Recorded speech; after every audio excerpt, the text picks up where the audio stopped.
MPPSC ने ITI principal के लिए पिछले साल 220 पदों के लिए लिखित परीक्षा कराई थी और इसका रिजल्ट भी आ गया।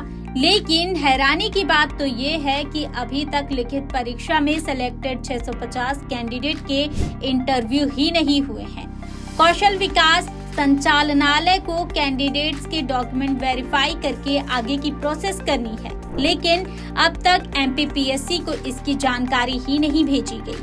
अब हालात ये हैं कि कैंडिडेट्स संचालनालय जाते हैं तो उन्हें कोई जवाब नहीं मिलता और इतना ही नहीं, संबंधित अधिकारियों के नंबर भी आउट ऑफ सर्विस है। बड़ी बात तो ये है कि इस परीक्षा के लिए जो शेड्यूल तय किया गया था उसका ही पालन नहीं हो पा रहा है।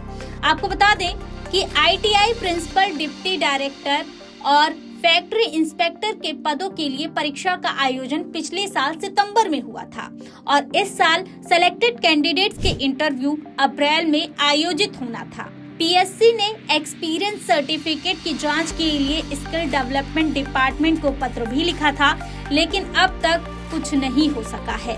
कैंडिडेट्स का कहना है कि अगर इस दिशा में कोई कार्यवाही नहीं होती है तो वो अनशन पर बैठेंगे।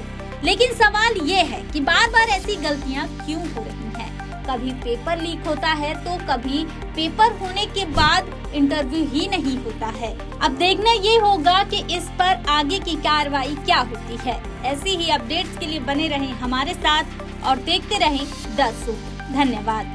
लेटेस्ट, इन्वेस्टिगेटिव और इन डेप्थ खबरें देखने के लिए ज्वाइन कीजिए 10 सूत्र का व्हाट्सएप चैनल, सब्सक्राइब कीजिए यूट्यूब चैनल, लाइक कीजिए फेसबुक पेज और पढ़ते रहिए वेबसाइट www.dasutr.com।